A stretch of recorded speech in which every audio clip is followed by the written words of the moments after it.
ကြောင်လေးလက်ကီးနဲ့ပျော်ရှင်စရာဈေးဆိုင်လေးတခါအင်မတန်မှလိမ္မာပြီးကံကောင်းတတ်တဲ့လက်ကီးလူမြည်ရတဲ့ကြောင်လေးတစ်ကောင်ရှိပါတယ်။သူကဒီနေ့မှာတော့အကြောင်းမျိုးမျိုးကြောင့်သူရဲ့မူလအိမ်နဲ့ဝေးကွာသွားပြီးလမ်းမကြီးပေါ်မှာရှောက်သွားနေခဲ့မိပါတယ်။လမ်းမကြီးကလည်းကားတွေနဲ့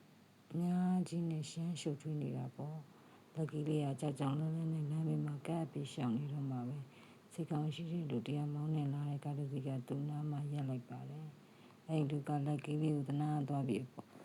ကားပေါ်ခေါ်တင်လာသူ့ရဲ့အိမ်ကိုခေါ်သွားခဲ့ပါတယ်။အဲဒီအိမ်သေးလေးရောက်တဲ့အခါမှာတော့လက်ကီးလေးဟာအထီးမကျန်ရတော့ပါဘူး။အိမ်သားအလုံးကသူ့ဝိုင်းဝန်းပြီးချစ်ခင်ကျင်နာကြပါတယ်။လက်ကီးလေးကလည်း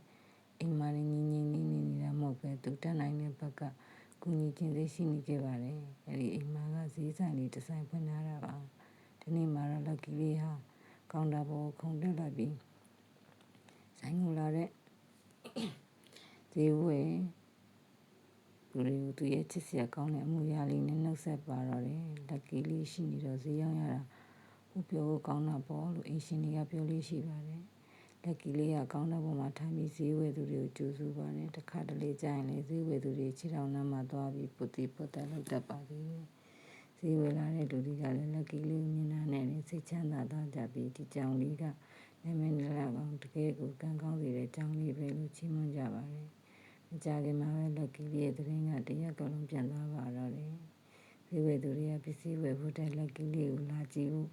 လာနှုတ်ဆက်ဖို့အတွက်နဲ့ဆိုင်ကိုခဏရောက်လာကြပါတယ်။ဈေးဝယ်သူတွေအများကြီးနဲ့ဆိုင်လေးဟာအမြဲတမ်းစီကန်းနေပါတော့တယ်။အခုဆိုရင်တော့လက်ကီးလေးဟာလမ်းဘေးမှာမျက်နှာငယ်နေရတဲ့ကြောင်လေးမှုတော့ပဲလူတိုင်းကချစ်ခင်ကြတဲ့ဈေးရောင်းကောင်းအောင်ကောင်းဆောင်ပေးနိုင်တဲ့ကောင်တာဘောကလက်ကီးလေးဖြစ်ပြီးတော့ရွှေနေတိုင်းသွားပါတော့တယ်ကွယ်။